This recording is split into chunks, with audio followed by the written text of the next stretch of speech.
ಈಗ ನಮ್ಮ ಸ್ಟುಡಿಯೋದಲ್ಲಿ ಹಾಜರಾಗಿದ್ದಾರೆ.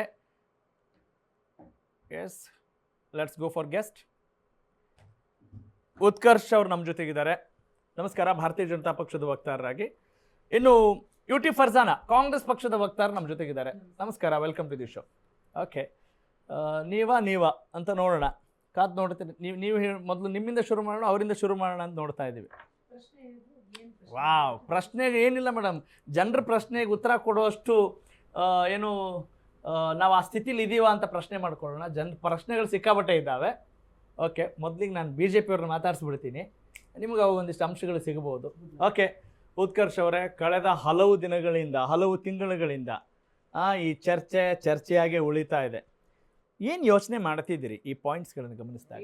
ಭಾಳ ಸ್ಪಷ್ಟವಾಗಿ ನಾವು ಯೋಚನೆ ಮಾಡಬೇಕೇನು ಅಂತಂದ್ರೆ, ಕಳೆದ 3 ತಿಂಗಳಲ್ಲ, ಕಳೆದ 3 ವರ್ಷದಿಂದ ಸರ್ಕಾರ ಅಧಿಕಾರಕ್ಕೆ ಬಂದಾಗಿಂದ ನಾವೆಲ್ಲ ಬಹಳ ದೊಡ್ಡ ಮೆಜಾರಿಟಿ ಕಾಂಗ್ರೆಸ್ಸಿಗೆ ಸಿಕ್ಕಿದೆ, ಬಹಳ ದೊಡ್ಡ ಗೆಲುವನ್ನ ಸಾಧಿಸಿದ್ದಾರೆ. ಬಹಳ ಖುಷಿ ಆಗ್ಬಿಟ್ಟಿದ್ರು BJP ಅವರು. ಸಾರಿ ಹೇಳಿ.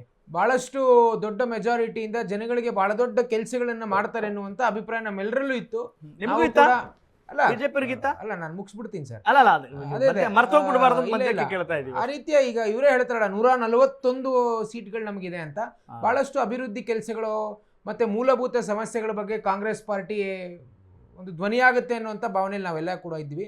ಆದರೆ ದುರ್ದೈವದ ಸಂಗತಿ ನೋಡಿ, ಕಳೆದ 3 ವರ್ಷದಿಂದ ಬರೀ ಕುರ್ಚಿ ಕಿತ್ತಾಟ ಬಿಟ್ಟರೆ ಇನ್ನೇನೂ ಕೂಡ ರಾಜ್ಯದಲ್ಲಿ ಚರ್ಚೆ ಆಗ್ತಾ ಇಲ್ಲ. ಇವತ್ತು ನೀವು ರಾಜ್ಯದ ಪ್ರಸ್ತುತ ಪರಿಸ್ಥಿತಿ ತಗೊಳ್ರಿ, ಇವತ್ತು ನೀರಿಗೆ ಬಹಳಷ್ಟು ಹಾಹಾಕಾರ ಇದೆ, ಗುಂಡಿಗಳು ಸರಿಯಾಗಿ ಮುಚ್ಚಕ್ಕಾಗ್ತಾ ಇಲ್ಲ. ಎಷ್ಟೋ ಆಶಾ ಕಾರ್ಯಕರ್ತರಿಗೆ, ಎಷ್ಟೋ ಜನ ಕಾರ್ಮಿಕರಿಗೆ ಸರಿಯಾಗಿ ನೀವು ಸ್ಯಾಲ್ರಿ ಕೊಡೋಕ್ಕಾಗ್ತಾ ಇಲ್ಲ.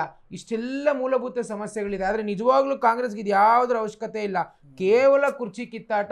ಇವತ್ತು ಇಡೀ ನೀವು ನೋಡಿ, ಭಾಳ ಸ್ಪಷ್ಟವಾಗಿ ಅರ್ಥ ಮಾಡ್ಕೊಳ್ಳಿ, ಇಡೀ ಸರ್ಕಾರದ ವ್ಯವಸ್ಥೆಯಾಗಿ ದೆಹಲಿಯಲ್ಲಿ ಕುತ್ಕೊಂಡ್ರೆ ಕೆಲಸ ಏನಾಗ್ತದ್ರಿ. ಆಮೇಲೆ ನೋಡಿ, ಸಿದ್ದರಾಮಯ್ಯನವರ ರಾಜಕೀಯ ಹೇಗೆ ಅಂತಂದರೆ, ಯಾವಾಗಲೂ ಕೂಡ ಅವ್ರು ಇದನ್ನೇ ಮಾಡ್ಕೊಂಡು ಬಂದಿರೋವಂಥದ್ದು. ಯಾವ್ಯಾವ ಪಾರ್ಟಿಗೆ ಹೋದ್ರು ಆ ಪಾರ್ಟಿಯವರೆಲ್ಲರನ್ನು ಮುಗಿಸಿ ಮತ್ತೆ ಅಲ್ಲಿ ಜಾತಿಯ ಒಂದಷ್ಟು ವಿಷ ಬೀಜಗಳನ್ನು ಬಿತ್ತು. ಇವತ್ತು ನೋಡಿ, ನೀವು ಮುಖ್ಯಮಂತ್ರಿಯ ಈ ಕುರ್ಚಿ ವಿಚಾರ ಬಂದಾಗ ಅಲ್ಲಿ ಜಾತಿ ಬರಬೇಕಾ, ರಾಜಕಾರಣಿಯ ವ್ಯಕ್ತಿತ್ವ ಬರ್ಬೇಕೇನ್ರಿ ಮುಖ್ಯಮಂತ್ರಿ ಆಗ್ಬೇಕಂದ್ರೆ? ಹಂಗಾದ್ರೆ ಇವ್ರು ಹೇಳೋ ಪ್ರಕಾರ ಅಹಿಂದ ವರ್ಸಸ್ ಒಕ್ಕಲಿಗ, ಅಹಿಂದ ವರ್ಸಸ್ ಲಿಂಗಾಯತ. ನೋಡಿ ಎಷ್ಟರ ಮಟ್ಟಿಗೆ ಕಳೆದ 3 ವರ್ಷದಿಂದ ಇವರು ನಿಲ್ಲಿಸ್ತಾರೆ ಅಂದರೆ ಈ ಜಾತಿಯವ್ರು ಬೀದಿಗಿಳಿತಾರೆ, ಅವರು ನಿಲ್ಲಿಸ್ತಾರೆ ಅಂದರೆ ಇವು ಜಾತಿಯವ್ರು ಬೀದಿಗಿಳಿಯುವಂಥದ್ದು.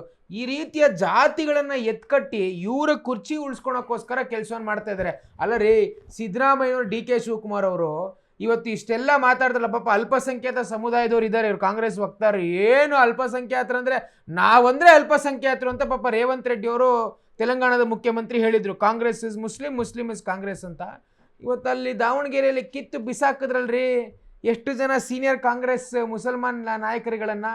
ಇದು ಯಾವುದು ನೋಡಿ, ನಾನು ಹೇಳ್ತೀನಲ್ಲ, ಯಾವುದ್ರ ಬಗ್ಗೆ ಕೂಡ ಕಾಂಗ್ರೆಸ್ಸಿಗೆ ಬದ್ಧತೆ ಇಲ್ಲ. ಇವತ್ತು ಕೇವಲ ಐ ಗಾಟ್ ಯುವರ್ ಪಾಯಿಂಟ್. ನೀವು ಹೇಳ್ತಾ ಇದ್ರಿ ಅಲ್ಲಿ ಯಾರ್ಯಾರನ್ನೆಲ್ಲ ತೆಗೆದು ಹಾಕಿದ್ರು ಅಲ್ಪಸಂಖ್ಯಾತ ಸಮುದಾಯದ ನಾಯಕರನ್ನ. ಅದಕ್ಕೆ ಅವ್ರು ಕೊಡೋ ಉತ್ತರ ನಿಮಗೂ ಕೂಡ ಗೊತ್ತಿದೆ, ಕೊಟ್ಟಿದ್ದಾರೆ ಕೂಡ. ಪಕ್ಷದಲ್ಲಿ ಅಶಿಸ್ತು ಕಂಡು ಬಂದರೆ ನಾವು ಮುಲಾಜ್ ನೋಡಲ್ಲ ರೀ. ಅವರೆಲ್ಲ ನಮ್ಮ ಪಕ್ಷದ ಮತದಾರರೇ ಆಗಿದ್ರೂ ಕೂಡ, ಆ ಸಮುದಾಯಕ್ಕೆ ಸೇರಿದವರು ನಮಗೆ ಹಲವು ವರ್ಷಗಳಿಂದ ಪ್ರೀತಿ ತೋರಿಸ್ತಾ ಇದ್ರೂ ಕೂಡ, ನಾವು ಶಿಸ್ತು ಅಂತ ಬಂದ್ರೆ ಎರಡು ಮಾತಿಲ್ಲ. ಬರೀ ಶಿಸ್ತಿನ ಪಕ್ಷ ಅಂತ ಹೇಳಿದ್ರೆ, ಶಿಸ್ತು ಅಂತ ಬಂದ್ರೆ ಬರೀ BJP ಅಲ್ಲ, ಕಾಂಗ್ರೆಸ್ ಮಾತ್ರ ಅನ್ನೋ ಮಾತನ್ನ ಅವರು ಈ ಸ್ಟುಡಿಯೋದಲ್ಲೆಲ್ಲ ಹೇಳಿದ್ರು. ಹಾಗಾಗಿ ಕನ್ನಡದಲ್ಲಿ ಒಂದು ಗಾದೆ ಮಾತಿದೆ, ಏನು ಈ ಇದೇನು ಹೇಳ್ತಾರಲ್ಲ, ಬಡವನ ಕೋಪ ದೌಡೆಗೆ ಮೂಲ ಅಂತ. ಹಂಗೆ ಪಾಪ ಮುಸಲ್ಮಾನರ ಪರಿಸ್ಥಿತಿ ಕಾಂಗ್ರೆಸ್ನಲ್ಲಿ ಹೇಗಾಗ್ಬಿಟ್ಟಿದೆ ಅಂತಂದ್ರೆ, ನೋ ವಾಯ್ಸ್. ಯಾಕೆ ಪಾಪ ಅಂತೀರಾ, ಅಲ್ಲಲ್ಲ, ಒಂದ್ ನಿಮಿಷ ಹೇಳ್ಬಿಡ್ತೀನಿ. ಕಾಂಗ್ರೆಸ್ ನೋಡಿ ಬಹಳ ಸ್ಪಷ್ಟವಾಗಿ ಅರ್ಥ ಮಾಡ್ಕೊಳ್ಳಿ, ಮುಸಲ್ಮಾನರು ಅರ್ಥ ಮಾಡ್ಕೋಬೇಕು, ನೀವು ಅರ್ಥ ಮಾಡ್ಕೋಬೇಕು. ಯುಟಿ ಫರ್ಜಾನ್ ಅವರೇ, ಯಾವ ಸಮುದಾಯವನ್ನ ನಾವು ಗುತ್ತಿಗೆಗೆ ತಗೊಂಡಿದೀವಿ ಅಂತ ಇವ್ರು ವರ್ತನೆ ಮಾಡಿದ್ರಲ್ವಾ, ಇವತ್ತು ಅದೇ ಸಮುದಾಯ ಉಗುತ್ ಚೀಮಾರಿ ಆಗ್ತೀರಿ ಅವ್ರಿಗೆ. ಪದೇ ಪದೇ BJP ಪ್ರಶ್ನೆ ಮಾಡಿದ್ರಲ್ಲ, ನಿಮಗೆ ನೈತಿಕತೆ ಇದೆ ಅಂತ ಮುಸಲ್ಮಾನರ ಬಗ್ಗೆ. ಅನೇಕ ಜನ ಮುಸಲ್ಮಾನರಿಗೆ ಅವಕಾಶ ಮಾಡಿಕೊಟ್ಟಿದೀವಿ. ಉತ್ಕರ್ಷ್ ಅವರೇ, ಗಾಟ್ ಇಟ್. ಇಲ್ಲಿ ಅವರು ಬಹಳಷ್ಟು ವಿಚಾರಗಳನ್ನ ಸ್ಪಷ್ಟವಾಗಿ ತಮ್ಮ ಮೊದಲ ಅಭಿಪ್ರಾಯದಲ್ಲಿ ತಿಳಿಸ್ತಾ ಇದ್ದಾರೆ ಭಾರತೀಯ ಜನತಾ ಪಕ್ಷದ ವಕ್ತಾರರು. ನೋಡ್ರಿ, ಇವರೆಲ್ಲ ಬಹಳ ದೊಡ್ಡ ಸಂಖ್ಯೆಯಲ್ಲಿ ಸೀಟುಗಳನ್ನು ತಮ್ಮದಾಗಿಸಿಕೊಂಡು ಆಡಳಿತಕ್ಕೆ ಬಂದರು, ಆದರೆ ಕೆಲಸ ಮಾಡಿದ್ದೇನೂ ಇಲ್ಲ, ಬರೀ ಕುರ್ಚಿ ಕಿತ್ತಾಟದಲ್ಲೇ ಇದ್ದಾರೆ. ಮತ್ತು ಅಲ್ಪಸಂಖ್ಯಾತರು ಬೇರೆ ಅಲ್ಲ, ಕಾಂಗ್ರೆಸ್ ಬೇರೆ ಅಲ್ಲ ಅಂತ ಅನ್ನುವ ಪಾರ್ಟಿಲಿ ಏನಾಗಿದೆ ನೋಡಿ. ಹಿಂಗಿರುವಾಗ ಈ ಏನಂತ ಮಾತಾಡೋಣ ಅನ್ನುವ ಒಂದು ಬೇಸರದ ನುಡಿಗಳನ್ನು ಅವ್ರು ಆಡಿದ್ದಾರೆ ಅಂತ ಅಂದ್ಕೊಳ್ತೀನಿ. Thanks for your first reaction. Farzana ಅವರು ಬಹಳ ಪಾಯಿಂಟ್ಸ್ ಎಲ್ಲ ನೋಟ್ ಮಾಡ್ಕೊಳ್ತಾ ಇದ್ದಾರೆ. ಏನ್ ನೋಟ್ ಮಾಡ್ಕೊಳ್ತಾ ಇದ್ದೀರಿ? ಏನಿಲ್ಲ, ಅವರ ಮಾತು ಬಿಜೆಪಿ ವಕ್ತಾರರಿಗೆ ಫಸ್ಟ್ ಆಫ್ ಆಲ್ ನಾನು ಥ್ಯಾಂಕ್ಸ್ ಹೇಳಕ್ ಇಷ್ಟಪಡ್ತೀನಿ. For what? ಸ್ವತಂತ್ರ ಪೂರ್ವ ಭಾರತಕ್ಕೆ ಮತ್ತು ಸ್ವಾತಂತ್ರ್ಯೋತ್ತರ ಭಾರತಕ್ಕೆ ಕಾಂಗ್ರೆಸ್ ಕೊಟ್ಟ ಕೊಡುಗೆಗಳನ್ನ ಗಮನದಲ್ಲಿರಿಸಿಕೊಂಡು ಅವರು ಅದನ್ನ ಅಬ್ಸಾರ್ವ್ ಮಾಡಿದ್ರೆ, ಹಾಗಾಗಿನೇ ಬಹಳ ನ್ಯಾಚುರಲ್ ಆಗಿ ಅವರು ಹೇಳಿದ್ರು 140ಕ್ಕೂ ಸೀಟು ಬಂದಾಗ ನಮಗೆ ಬಹಳಷ್ಟು ಅವ್ರ ಬಗ್ಗೆ ಆಶೋತ್ತರಗಳಿದ್ದವು, ಕಾಂಗ್ರೆಸ್ ತುಂಬ ಒಳ್ಳೆ ಕೆಲಸ ಮಾಡುತ್ತೇವೆ ಅಂತ. ಆ ನಂಬಿಕೆಗೋಸ್ಕರ ನಿಮಗೆ ಧನ್ಯವಾದಗಳು. ಎರಡನೇ ಪಾಯಿಂಟ್ ನೀವು ಹೇಳಿದ್ರಿ, ಸಿ ಎಂ ಅವ್ರ ಬಗ್ಗೆ ಹೇಳಿದ್ರಿ. ಖಂಡಿತವಾಗ್ಲೂ ಸಿ ಎಂ ಅವರು ಕಾಂಗ್ರೆಸ್ನ ಅಥವಾ ಒಟ್ಟು ನಮ್ಮ ಕರ್ನಾಟಕದ ಒಂದು ಐಡಿಯಾಲಜಿಕಲ್ ಫೇಸ್, ಕರ್ನಾಟಕದ ಒಂದು ಬಸವ ಪರಂಪರೆ ಆಗಿರ್ಬೋದು, ಕುವೆಂಪು ಪರಂಪರೆ ಆಗಿರ್ಬೋದು, ಅಥವಾ ಜಾತ್ಯತೀತ ತತ್ವಗಳ ಒಂದು ಏನು ಹೆಣಿಗೆ ಇದೆ ಕಾಂಗ್ರೆಸ್ದು, ನಮ್ಮ ಕರ್ನಾಟಕದ ಅದರ ಒಂದು ಮುಖ ಅವರು. ಸೊ ಹಾಗಾಗಿ ನೀವು ಆ ಮಾತು ಹೇಳಿದ್ದನ್ನು ನಾನು ಆಕ್ಷೇಪಿಸ್ತೇನೆ.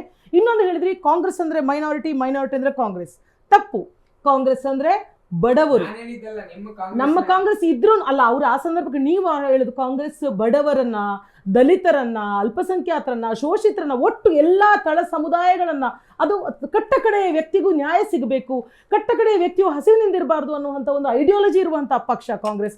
ನೀವು ಅದನ್ನು ಗಮನದಲ್ಲಿ ಇಸ್ಕೊಂಡು ಮಾತಾಡಿ. ಆಮೇಲೆ ಮತ್ತೆ ನೀವು ಬಂದ್ರಿ ಮೈನಾರಿಟಿಯ ಕಡೆಗೆ ಬಂದ್ರಿ. ನೋಡಿ, ಮೊದಲನೇದಾಗಿ ಹೇಳ್ತೀನಿ, ಮೈನಾರಿಟಿ ಅವರು ಟಿಕೆಟ್ ಕೇಳಿದ್ರಲ್ಲಿ ಯಾವುದೇ ತಪ್ಪಿದೆಯಾ? ಇಲ್ಲ. ಟಿಕೆಟ್ ಕೇಳಿದಾಗ ಅವ್ರು ಕೊಡ್ತಾರೆ ಅಥವಾ ಕೊಡದೇ ಇರ್ತಾರೆ, ಅದು ಬೇರೆ ಬೇರೆ ಡಿಸ್ಕಷನ್ಸ್, ಆಂತರಿಕ ಪ್ರಜಾಪ್ರಭುತ್ವ ಇದೆ, ಇಲ್ಲಿ ಏನೋ ಒಂದು ನಡೆಯಿತು. ಆದರೆ ಅವ್ರು ಕೊಡ್ತಾರೋ ಕೊಟ್ಟಿದ್ದಾರೋ ಅದು ಬೇರೆ ವಿಚಾರ. ಅವ್ರು ಕೇಳಿದ್ರಲ್ಲೂ ತಪ್ಪಿಲ್ಲ ಅಥವಾ ಅವ್ರಿಗೆ ಅಸಮಾಧಾನ ಆದರೂ ತಪ್ಪಿಲ್ಲ. ಆದರೆ ನೀವು ಅಲ್ಲಿ ಆದಂತಹ ಕೆಲವು ಬೆಳವಣಿಗೆಗಳನ್ನು ಇಟ್ಟುಕೊಂಡು ಅಲ್ಪಸಂಖ್ಯಾತರ ಮೇಲೆ ಸುರಿಸ್ತಿರುವಂತಹ ಮೊಸಳೆ ಕಣ್ಣೀರಿದೆಯಲ್ಲ, ಅದನ್ನು ನೋಡಲಿಕ್ಕೆ ಕಣ್ಣುಗಳೆರಡೂ ಸಾಲದು. ಏನು ಹೇಳ್ತಾ ಇದ್ದೀರಾ ನೀವು? ಬಿಜೆಪಿ ಸರ್ಕಾರ ಇದ್ದಾಗ ಅಲ್ಪಸಂಖ್ಯಾತರನ್ನ, ಅವರನ್ನು ದೌರ್ಜನ್ಯ ಮಾಡಿದ್ದೇನು, ಮಾನಸಿಕವಾಗಿ ಮೂಲೆಗೆ ಸರಿಸಿದ್ದೇನು, ಅವರನ್ನು ಮಾರ್ಜಿನಲೈಸ್ ಮಾಡಲಿಕ್ಕೆ ಯಾವ ರೀತಿಯ ಪುಂಖ ಹೇಳಿಕೆಗಳು ನಿಮ್ಮ ನಾಯಕರ ಬಾಯಿಯಿಂದ ಬಂದಿದ್ದಾವೆ, ಅದನ್ನು ವಿರೋಧಿಸಲಿಕ್ಕೂ ಯಾರೂ ಇರಲಿಲ್ಲ. ಆ ಒಂದು ಅತ್ಯಂತ ದೌರ್ಜನ್ಯಯುತ ದಿನಗಳು 2018ರಿಂದ 2022 ಆಗಿರುವಂಥ 23 ಆಗಿರುವಂಥದ್ದು. ಸೊ ಅದನ್ನು ಅಲ್ಪಸಂಖ್ಯಾತ ಸಮುದಾಯ ಮರೆಯಲ್ಲ. ನೀವಿವಾಗ ಅಯ್ಯೋ ಪಾಪ ಅಂತ ಚುಚ್ಚು ಅಂದ್ರೆ ಯಾರು ಅದನ್ನ ಮರೆಯೋದಿಲ್ಲ, ಮರೆಯೋಕೆ ಸಾಧ್ಯವೂ ಇಲ್ಲ. Got it. ನೀವು ಚೆನ್ನಾಗಿ ಮಂಡಿಸಿದ್ರಿ, ಐ ಅಪ್ರಿಷಿಯೇಟ್ ಇಟ್. ಅಂದ್ರೆ ಆ ವಿಚಾರಗಳನ್ನ ಸ್ಪಷ್ಟವಾಗಿ ಹೇಳಿದ್ರಿ, ಐ ಗಾಟ್ ಇಟ್.